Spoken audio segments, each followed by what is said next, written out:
Ndugu wanahabari, tufanye rejea ya sheria ya kazi sura 300.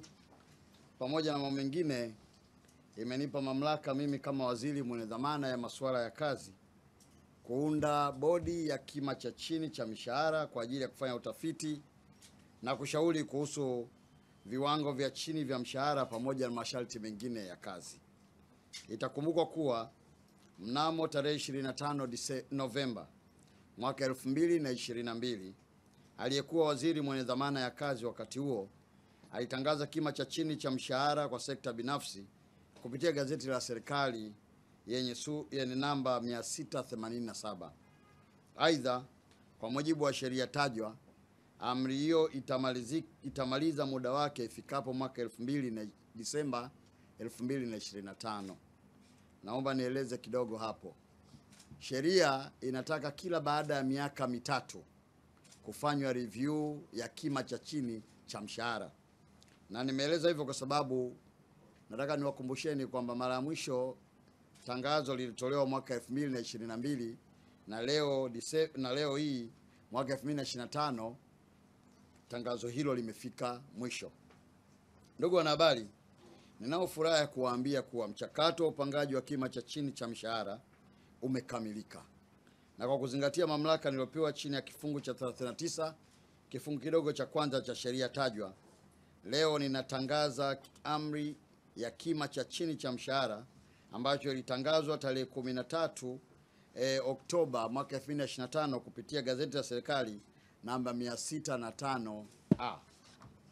Kwa mujibu wa amri hiyo, sekta ya kima cha chini cha mshahara zimeongezeka kutoka 13 kama ilivyokuwa mwaka 2022 hadi sekta 16 mwaka 2025, na kutoka sekta ndogo 25 za mwaka 2022 hadi sekta 46 za mwaka 2025.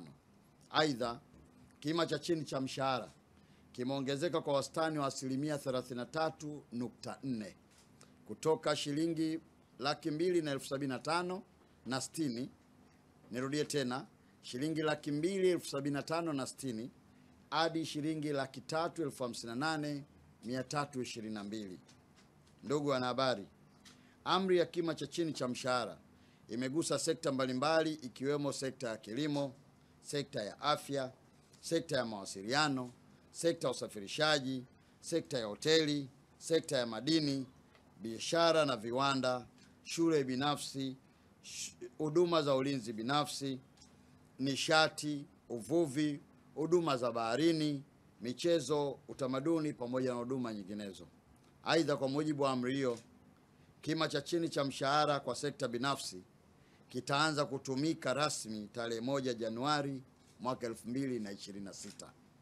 Leo tumekutana ikiwa ni kutoa tangazo rasmi kwamba tutakapoanza tarehe 1 Januari, mishahara katika maeneo hayo ya sekta binafsi nayo pia itabadilika. Ndugu wanahabari, kima cha chini cha mshahara kimepangwa kwa kuzingatia vigezo mbalimbali vilivyoainishwa katika mkataba ya shirika la kazi duniani, lakini pamoja na viwango vya kitaifa vilivyoainishwa kupitia sheria ya kazi sura namba 300.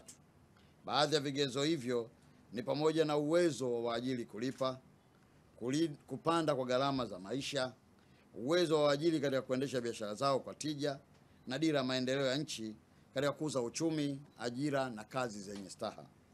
Nitoe rai kwa waajiri wote wa sekta binafsi kuendelea kuzingatia na kutekeleza kima hiki kipya cha mshahara kwa kuwa hili ni takwa la kisheria. Ofisi yangu haitasita kuchukua hatua kwa waajiri ambao hawatotekeleza au watakao kaidi au kushindwa kutekeleza amri hii kwa makusudi. Aidha, ofisi yangu itaendelea kufuatilia kwa karibu utekelezaji wa amri hii, lakini pia tutaendelea kutoa elimu kwa waajiri na wafanyakazi pamoja na kufanya tathmini ya mara kwa mara ili kuhakikisha utekelezaji wake unafanyika kikamilifu. Nawashukuruni sana kwa kunisikiliza. Nataka nikuwakumbushe tu waajiri katika sekta binafsi, serikali iko serious sana katika jambo hili.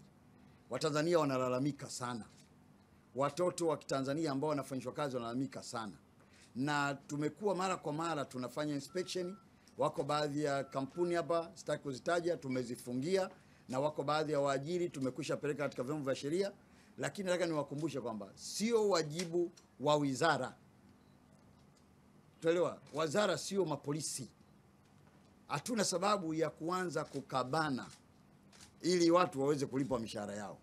Maadamu wewe kama ni mwekezaji, timiza wajibu wako kama mwekezaji. Sisi kama serikali, malengo yetu makubwa ni kuona uwekezaji unazidi kushamiri katika nchi hii. Sio kwenda kufikia sehemu ya kwamba mwekezaji tunakukamata au tunakunyang'anya leseni ya biashara au tunakupeleka mahakamani, alafu heshima ya nchi inaharibika.